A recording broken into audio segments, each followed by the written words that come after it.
Hello বন্ধুরা, কেমন আছো সবাই? চলে এলাম আবার একটি নতুন ভিডিও নিয়ে। আমি মৌমিতা, আমার চ্যানেল মেলবং বেঙ্গল ইন মেলবানে তোমাদের সবাইকে স্বাগত জানাই। সিডনি থেকে একদিনের ট্রিপে বেরিয়ে পড়েছিলাম ব্যাথহার্স্ট আর অরেঞ্জের উদ্দেশ্যে। ছবির মতো দুটো সুন্দর শহর, সেখানে গিয়ে আমরা একদিন ছিলাম এবং দুটো শহর দারুণ উপভোগ করলাম। আজকের ভিডিও সেই নিয়েই। চলো তাহলে শুরু করা যাক।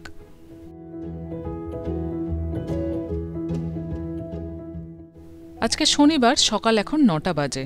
গতকাল সকালে আমরা সিডনি এসে পৌঁছেছিলাম এবং বিকেলের দিকে সিডনি হারবার ঘুরে বেরিয়েছি। তার ভিডিও তোমরা আগের পর্বেই দেখেছ। কফিটা অর্ডার দিয়ে চলে এলাম। ভাইদের পাড়াতেই একটা বেকারি আছে, আর বেকারি থাকলে চারপাশে একটা দারুণ সুন্দর বেকিংয়ের গন্ধ হয়। এখানেও কিন্তু সেই রকম। ভেতরে এসে দেখলাম এরকম দারুণ সুন্দর সুন্দর পেস্ট্রি পাওয়া যাচ্ছে।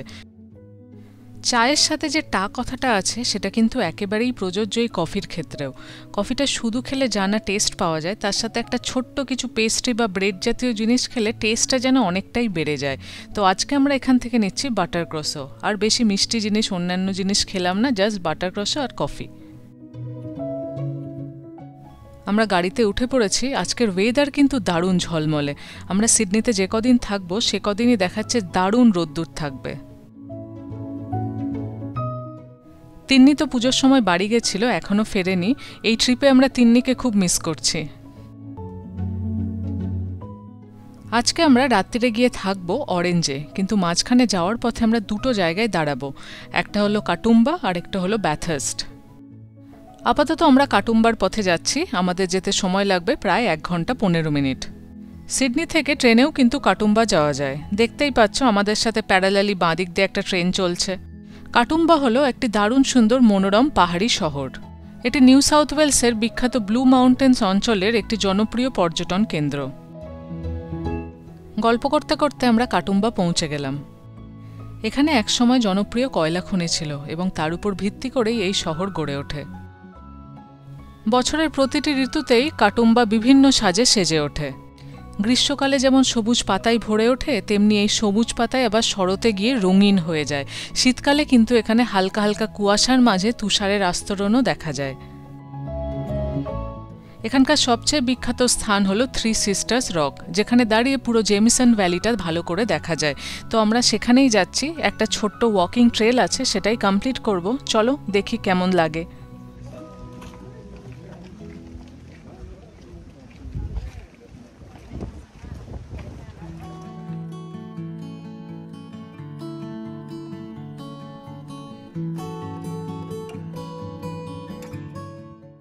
তোমাদের তো আগেই বলছিলাম, কাটুম্বা হলো ব্লু মাউন্টেন্স অঞ্চলের প্রধান শহর এবং পর্যটকদের সবথেকে পছন্দের গন্তব্য।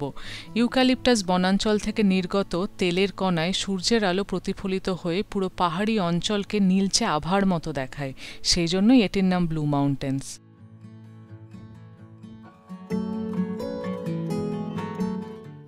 এখানে দাঁড়িয়ে কিন্তু ওই নীলচে আভাটা ভালোই বোঝা যাচ্ছে। চারপাশটা দেখতে দুর্দান্ত লাগছে।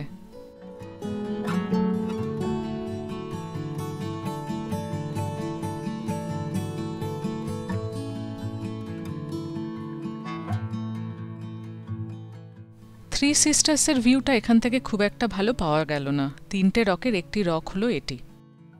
আমরা আগেও এখানে এসেছি, তখন সিনিক ওয়ার্ল্ডে গেছিলাম। সেখান থেকে দারুণ ভিউ পাওয়া যায়।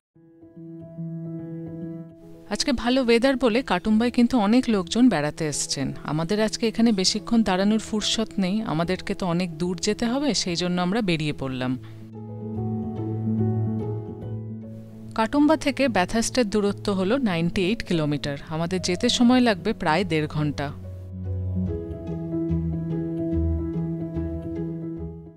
এবার ড্রাইভিং সিটে আমি বসলাম। গতকাল দেখছিলাম কাটুম্বা থেকে ব্যাথহার্স্ট অবধি যে রুটটা, সেটা কিন্তু অসাধারণ সিনিক। আর এই সিনিক রুটের মধ্যে দিয়ে গাড়ি চালাতে কিন্তু আমার দারুণ লাগে। এই দেশে তো আমাদের দেশের মতো বড় বড় পাহাড়, মাউন্টেন সেই সব নেই। ছোট ছোট টিলার মতো পাহাড় আর অসাধারণ সুন্দর সুন্দর ভ্যালি। যাই হোক, গল্প করতে করতে প্রায় 1.5 ঘন্টার পথ পেরিয়ে চলে এলাম ব্যাথহার্স্ট। সিডনি থেকে প্রায় 200 কিলোমিটার পশ্চিমে নিউ সাউথ ওয়েলসের হৃদয়ে অবস্থিত ব্যাথহার্স্ট। অস্ট্রেলিয়া যেহেতু একটি বড় দ্বীপ, সমুদ্রের ধারে ধারেই মূল শহরগুলো তৈরি হয়। ব্যাথহার্স্টের গল্প কিন্তু অন্য। এই ব্যাথহার্স্ট তৈরি হয় 1815 সালে।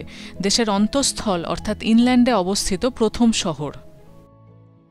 1850-এর দশকের গোল্ড রাশের কারণে এই শহরে দ্রুত বিকাশ ঘটে। এখানকার বাড়িঘরগুলোর মধ্যে ভিক্টোরিয়ান যুগের স্থাপত্যশৈলী নিদর্শন পাওয়া যায়। পুরো শহরটাই যেন তার পুরনো আমেজকে এখনও ধরে রেখেছে। আমরা এসব জায়গায় বেড়াতে আসি নির্দিষ্ট কোনো কিছু দেখব বলে নয়, এই পুরনো দিনের শহরের যে একটা ফিল থাকে সেটাকে নেওয়ার জন্যই এইসব জায়গায় বেড়াতে আসা। এখন তো এখানে ফুলের সময়, আর এই জায়গায় এসে ফুল দেখে আমি কিন্তু স্পেল বাউন্ড। সামনের গাছগুলোতে কোনো পাতা দেখা যাচ্ছে না, শুধু ফুলে ফুলে ভর্তি। এই ছোট গাছটাতে থোকা থোকা ফুল ধরে আছে, আর সবে সবে কচি কচি নতুন পাতা এসছে। কি যে সুন্দর লাগছে দেখতে।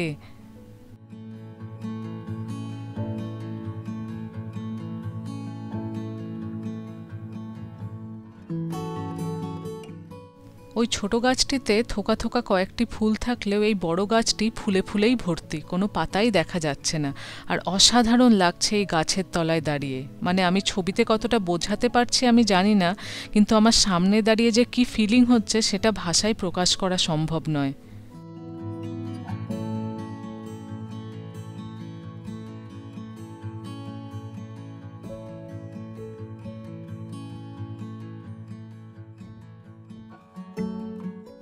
এখন দাঁড়িয়ে আছি শহরের মাঝখানে অবস্থিত ম্যাকাটি পার্কে।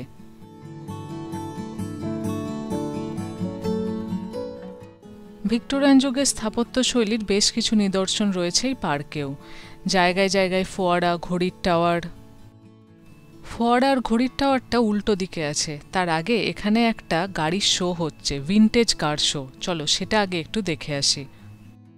অস্ট্রেলিয়ায় যখন থেকে গাড়ির শিল্প বিকশিত হতে শুরু করে তখন থেকেই মানুষজনের মধ্যে ক্লাসিক গাড়ি সংরক্ষণের আগ্রহ দেখা যায়। আজও বহু অস্ট্রেলিয়ান পরিবার কোনো পুরনো গাড়ি যত্ন করে রেখে দেন। প্রতি বছর অস্ট্রেলিয়ার বিভিন্ন শহরে আয়োজিত হয় ভিনটেজ কার শো। এই শোগুলিতে শত শত ভিনটেজ ও ক্লাসিক গাড়ি প্রদর্শিত হয়, যেগুলো অনেকটাই 1920 থেকে 1970-এর দশকের। এইসব গাড়ি সংরক্ষণ করা তো মুখের কথা নয়, অনেক কষ্ট করে পাস জোগাড় করে এইরকম ঝকঝকে তকতকে করে গাড়ি রাখতে হয়। কতটা প্যাশন থাকলে এইরকম করে এই পুরনো গাড়িগুলোকে মেনটেন করা যায়।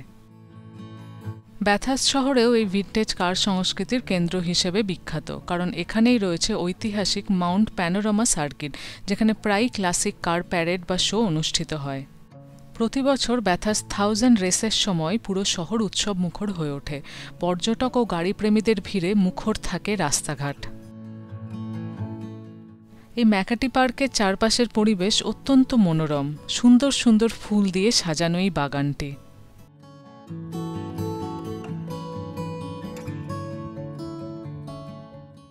এনারা গাছের ছায়ায় বসে দারুণ আরাম করছেন।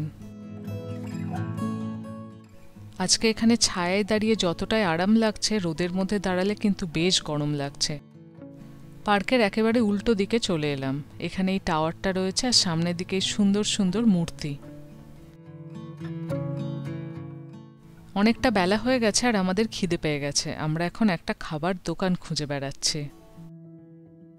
অনেক খুঁজে আমরা এই দোকানটা পেয়েছি। খাবার অলরেডি চলে এসছে। এটা ভাই নিয়েছে, grill chicken with chips and salad.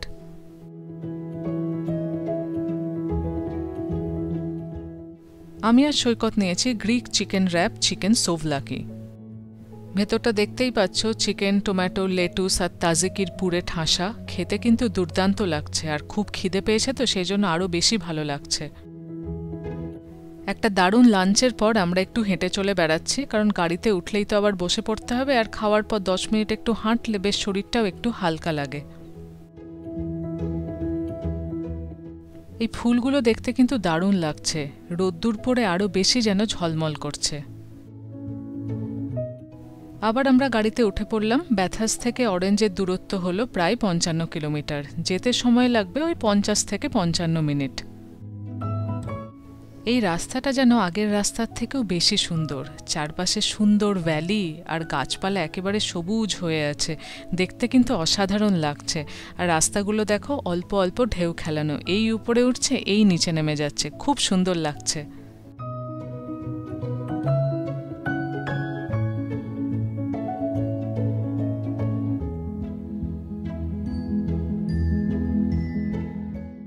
তোমরা তো জানোই বেড়াতে গেলে আমরা খুব একটা হোটেলে থাকি না, আমরা চেষ্টা করি ক্যারাভেন পার্ক বা বিগ ফোরের যে হলিডে পার্কগুলো আছে সেখানে থাকতে। সেখানে থাকলে প্রকৃতির একটু কাছাকাছি থাকা যায়। তো আমরা অরেঞ্জেও চলে এসেছি ক্যানাবোলাস ক্যারাভেন পার্কে, আর এই ছোট্ট কেবিনটা আজকে আমাদের আস্তানা। চারপাশ দেখে মনে হচ্ছে অলরেডি অনেক লোকজন চলে এসছেন, আমরাই যেন লাস্টে চেক ইন করলাম। চলো দেখি কেবিনটা কেমন। যদিও এক রাত্রির থাকবো, তাও তো একটা মনের মধ্যে ইচ্ছে থাকে দেখি আজকে রাতের থাকার জায়গাটা কেমন হবে। দেখে মনে হচ্ছে খুবই ছোট্ট। এখানে একটা ছোট্ট কিচেন। আজকে আমাদের রান্না করার প্ল্যান নেই, বাইরে খেয়ে নেবো রাত্রিরে, আর তাহলেই তো হয়ে গেল। কাল সকালে উঠেই বেরিয়ে যাব, কিন্তু এখানে মোটামুটি রান্না করার সব ব্যবস্থাই রয়েছে। আমাদের এবার রান্না করার খুব একটা প্ল্যান নিয়ে আসিনি, একটু বড় ট্রিপ হলে তখন রান্না করে সুবিধে হয়, এক রাতের জন্য আর কষ্ট করব না। এখানে gas, micro oven, electric kettle, toaster, fridge সব কিছু রয়েছে। টিভিটাকে তুলে দিয়েছে ফ্রিজের উপর। এপাশে বাথরুম আর ওপাশে দুটো শোবার ঘর। এদিকটা এবার দুটো বেড, একটা বড় বেড নিচে আর উপরে একটা ছোট বেড, আর বাঁ দিকে রয়েছে একটা ডাবল বেড। বেশ ভালোই ব্যবস্থা, কিন্তু একটু ছোট এই যা। তবে বেশি গায়ে মাখছি না, কারণ আমাদের তো এক রাতেরই ব্যাপার, আর আমরা মাত্র 3 জন। এখানে কিন্তু 5 জন শোয়ার ব্যবস্থা আছে। দুটো ঘরেই দুটো বড় বড় জানলা আছে, কিন্তু বাইরে যা রোদ, এখন জানলা খোলা যাবে না। আজকে বাইরের ওয়েদারটা দারুণ, মানে আমরা সারাদিন ঘুরছি, ওয়েদার মানে রিয়েলি নাইস ওয়েদার। বাইরে এখন সুন্দর একটা বাতাস দিচ্ছে, হাওয়াটা দারুণ লাগছে।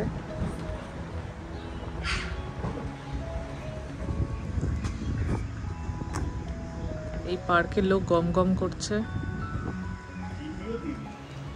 বসন্তে গাছে সব নতুন নতুন পাতা এসছে, তো সেই জন্য চারিদিক একদম পুরো ঝলমল করছে পাতায়, কচি পাতার রঙে। এইদিকে পরপর সব ক্যারাভেনের পাওয়ার স্পেস, পাওয়ার সাইট।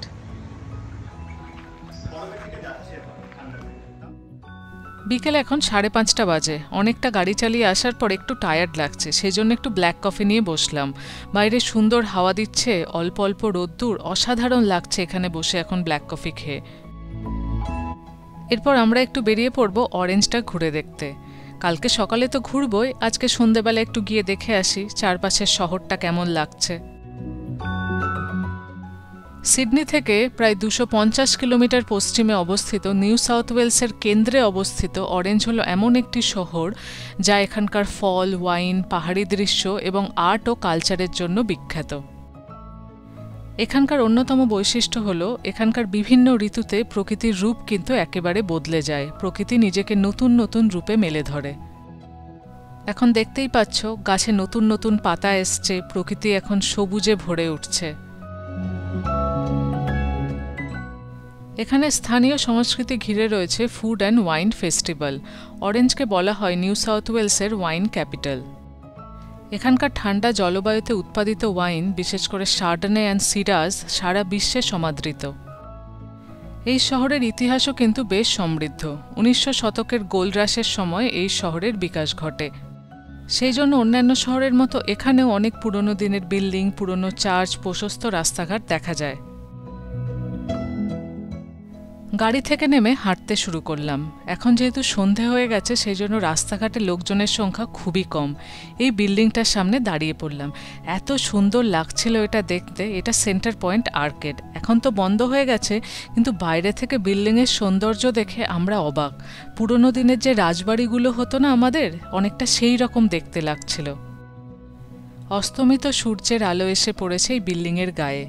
চারপাশটা দেখতে এখন কিন্তু অসাধারণ লাগছে। ঘুরতে ঘুরতে এই পার্কটায় চলে এলাম। এই বিকেলের নরম আলো যখন গাছের ফাঁক দিয়ে আসছে, দেখতে কি অসাধারণ যে লাগছে চারপাশটা, বলে বোঝাতে পারবো না। হঠাৎ করে ঘাসের দিকে নজর পড়তে দেখলাম সারা ঘাসে যেন কি ছোট ছোট পাতার মতো পড়ে আছে। এরপর যখন গাছের দিকে তাকালাম তখন বুঝতে পারলাম এটা কিন্তু পাতা নয়, এটা এক রকমের ফুল, এবং ফুলের মধ্যে ছোট ছোট বীজ রয়েছে। কিন্তু চট করে দেখলে কিন্তু পাতা বলে ভুল হয়। যখন কাছ থেকে দেখলাম তখন বুঝতে পারলাম মাঝখানে দেখো একটা ছোট্ট বীজের মতো অংশ রয়েছে। এখন প্রায় 7টা বাজে, তাও কিন্তু এখনো এতটা আলো রয়েছে। দূরের গাছগুলোতে দেখো কেমন রঙের বাহার, হলুদ, সবুজ, লাল। এপাশ থেকে গাছটাকে দেখো, আলো পড়ে একেবারে ঝলমল ঝলমল করছে। এইবার আমাদের রাত্রের খাবারের সংস্থান করতে হবে, দেখতে হবে কোন কোন দোকান খোলা আছে। এই সব শহরে বেশিরভাগ দোকান কিন্তু সন্ধ্যের মধ্যেই বন্ধ হয়ে যায়, আর যে দোকানগুলি খোলা থাকে তার মধ্যে বেশিরভাগই হয় ভারতীয় দোকান। এখানে দেখলাম 2টি ভারতীয় দোকান রয়েছে, তার মধ্যে একটি থেকে আজকে আমাদের রাত্রের খাবার নিতে হবে। দেখা যাক কি দোকান পাওয়া যায়। রাস্তায় চলতে চলতে নজরে পড়ল দমদম ডাম্পলিং হাউস। দেখে বেশ মজা পেলাম দমদম নামটা। বলছিলাম ইন্ডিয়ান দোকান খোলা আছে, তার মধ্যে একটি হলো এই রেড পেপার। এখানে কিছু খাবার দাবার অর্ডার দিতে হবে। সৈকত আর ভাই গেছে ভেতরে দেখতে কি কি খাবার এখানে পাওয়া যাচ্ছে। আমি ততক্ষণ বাইরে দাঁড়িয়ে আছি। খাবার অর্ডার দিয়ে একটা ইয়াব বড় আইসক্রিমের কাপ নিয়ে বসা হলো। বাইরের সূর্যাস্ত এখন এই রকম। চলো তাহলে আজকের ভিডিও এখানেই শেষ করছি। আজকের এই ভিডিও তোমাদের কেমন লাগলো আমাকে কিন্তু অবশ্যই জানিও। ভালো লাগলে একটা লাইক করে দিও, আর আমার চ্যানেল যদি তোমাদের ভালো লাগছে তাহলে প্লিজ সাবস্ক্রাইব করে পাশে থেকো। সবাই খুব ভালো থেকো, খুব শিগগিরই দেখা হবে পরের ভিডিওতে। আজ তাহলে আসি, টাটা।